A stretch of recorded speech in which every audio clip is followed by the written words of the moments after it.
Okay, so our last section in our uh, dive into sugars is going to be polysaccharides. So, polysaccharides are like polymers. So, we start with that same poly.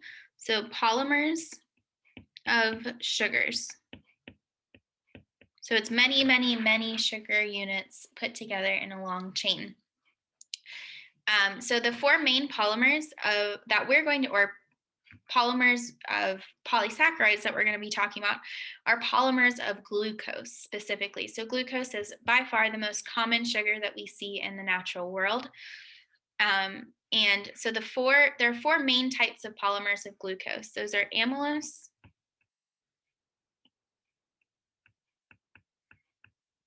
amylopectin,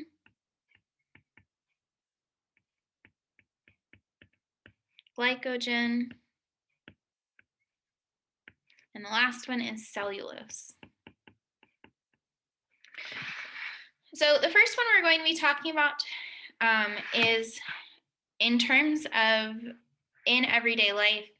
We're going to call it starch, but it's actually a mixture of amylose and amylopectin. So this is glucose storage in plants such as rice, wheat, potatoes, beans, cereals. So when you say you're like starchy things in your foods, this is what we're talking about, is the starch in your foods. It is the two types of polysaccharides, amylose and amylopectin.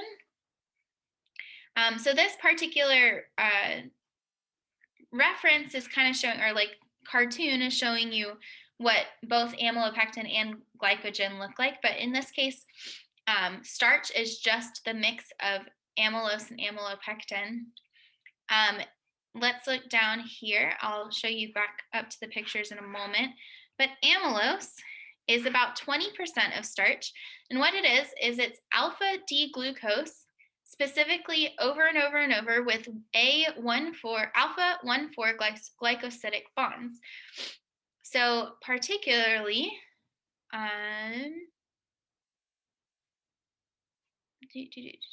mean, it kind of looks like this. So these structures down here on the bottom show that alpha 1,4 glycosidic bond. So it's going to look like this overall in all of the interactions. We're going to have that 1,4. So the opposite sides of that hexane are going to interact in kind of that V pattern every time. And then what this does is that it forms, when you have just a straight chain over and over and over and over, it forms unbranched coils into a helix. So amylose is just the straight chain. It has only 1,4 glycosidic bonds. There's no branching points at all. It's just kind of a linear chain. So it looks like this, where it kind of coils up into a little helix and is a nice little tight coil. But then you also have amylopectin, which is about 80% of starch. And it's the same kind of thing where it has the alpha 1,4 glycosidic bonds primarily, but then about every 25 monomers, it has an alpha 1,6 glycosidic bond to branch. I meant to do a laser pointer. This 1,6 glycosidic bond at the branch point. So instead of a 1,4 interaction, it's a 1 to a 6. So now we're completely changing how that interaction forms or where it is, and it forms these branches. So we have this coil here, but then randomly on the coil, you're going to have pieces that branch off. So it's not going to be a tight coil anymore. It's going to be kind of a crazy coil. I kind of imagine my nephew who's 7 years old and a little pile of energy just kind of jumping around everywhere. That's kind of like amylopectin. So those are the two different components in starch, is amylose and amylopectin. And then continuing on, let's talk about the hydrolysis of these starches. So starch is amylose and amylopectin, right? As we just introduced. And then using a amylase, which is the enzyme. So typically, if you say ASE, it's talking about the enzyme that breaks apart or hydrolyzes the whatever, the same thing, but the O version. So amylose. So amylase breaks down amylose. So if you have amylose or amylopectin and it interacts either with acid or your enzyme, you then get what's called dextrins, which are smaller. They're still polysaccharides. They're typically between 3 and 20 monosaccharide units or glucose units.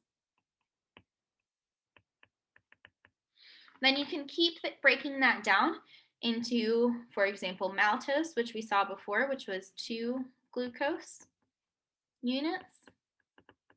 And then again, you can keep breaking that down into singular glucose units, but many of them. So that's how you hydrolyze. You start and you break it down from really, really big to like kind of big chunks, and then down to dimers, and then you take maltase, because maltose is, so it's kind of a different enzyme, but you take maltase and then break that down into its glucose. So question here is that amylase works from one end of a starch to the other. Do you think it hydrolyzes amylose or amylopectin faster? So if it starts, go ahead and take a moment and think about it. If we were in real life, I would make one of you answer for me, but I don't think any of you are going to answer right now. But think about it for a second. If amylase starts on the ends, well, amylose is one big long chain, so it only has one end to start from.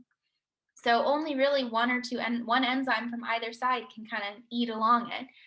However, amylopectin has lots of branch points. It probably has thousands of ends on it, not just 2.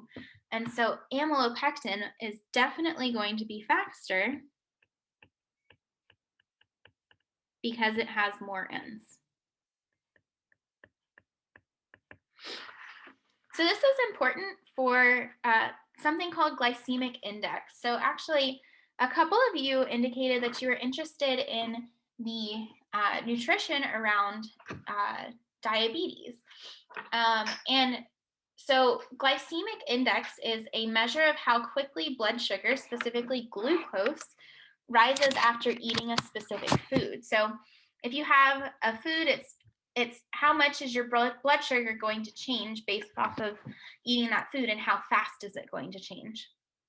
So it's very important in diabetes because you have to be able to manage your blood sugar levels through what you eat. So you need to know how different foods affect that blood sugar level. And then that actual glycemic index depends on the type of carbohydrate. So things like white rice, which is 100% amylopectin, versus long grain brown rice, which is 60% amylopectin, they're going to have a different glycemic index because they have different types of carbohydrates, different types of polysaccharides in them that hydrolyze at different speeds. So which one has a higher glycemic index? Higher meaning it will be broken down faster. So something with 100% amylopectin, lots and lots and lots of branching points, is going to get hydrolyzed faster with something than less amylopectin. So white rice is going to have a higher glycemic index.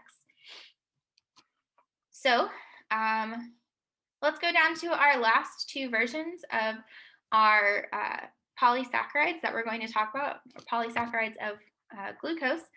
The first one is glycogen. So starch comes from plants, and it's kind of like plant starch, right? So glycogen is our version of starch that we produce in our bodies. It's stored in our liver, and it's what we use for energy. So when you go for a run, when you go do something athletic, when you walk up the stairs, I don't know, it's the energy that our muscles use and are stored in our muscles and our liver it's what our muscles use to break apart and to produce energy in our body.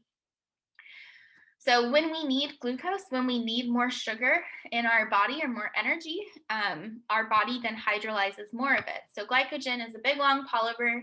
Think of it kind of as like a really big piece of bread, and as your body needs it, it automatically just eats more and more of that bread and breaks it apart into little chunks of bread, which it can actually use. So muscle cells use it and don't share it. So if one muscle group runs out of it, but another muscle group has some or whatever, like let's say it's leg day and you're doing lots of legs. Well, you're not working on your arms, but your muscles in your arms can't donate it to your muscles in your legs. It doesn't work like that. So it's used where it's stored. So that's also why, like, if you only work out your legs, like if you're trying to lose weight or something and you have a lot of fat different places, if you only work out your legs, you're not going to lose your fat in your arms, right? So it's the same thing with glycogen. That's like your energy storage. So a phrase that you guys might be familiar with is called hitting the wall. So like, for example, when runners, if they're doing a long distance run and all of a sudden they hit a wall, that means that they like lose energy all of a sudden really, really quick. That happens because your glycogen storage in your body got used up and your muscles have nothing else to use. And so that's why carb loading works, why eating a bunch of carbs right before a marathon, let's say, works really well, is because as you eat those carbs, those sugars, carbohydrates, that's what this whole chapter is about, go straight into your muscles, and then you make sure that your muscles have enough fuel to keep going and to keep pushing. And then lastly, liver cells use it and send it into the bloodstream. So your muscles take some of the carbs, but your liver also takes some of it and puts it into your bloodstream. And that's your blood sugar levels. So that bloodstream is where it takes it, how it gets to different parts of your body, really how it gets to your muscles too. And then additionally, structurally, it's very similar to amylopectin. There's more branching points. So that's why up here it had glycogen as the label right there. It's because it looks very similar. It's just that glycogen has more branching points. So there's even more ends in glycogen than there is in amylopectin. Okay. And our last one is cellulose, which is a structural polymer. So it's less used in terms of energy production, but more used in terms of structure. Gives rigidity to woods and plants. So this is what makes up cell walls of plants. It looks like amylose in that it's a long unbranched glucose chain. It has beta 1,4 glycosidic bonds instead of the alpha 1,4 glycosidic bonds, which means instead of going into a coil, it goes into a straight chain. And that's what gives it its rigidity, is that because it doesn't coil. So lots of the straight chains will just go right next to each other, and it's kind of like a wall of bricks. These also, our bodies do not have the enzymes to hydrolyze these types of glycosidic bonds. So that's why we cannot break them down. However, other animals can, specifically with the bacteria that they keep in their gut, such as like horses, cows, goats. That's why they eat grass and stuff like that. Okay, so those are all the different types of polysaccharides. We're not really going to do too much, I guess, like problems with polysaccharides, but knowing what they are and how they work is really important. So that's all with this one.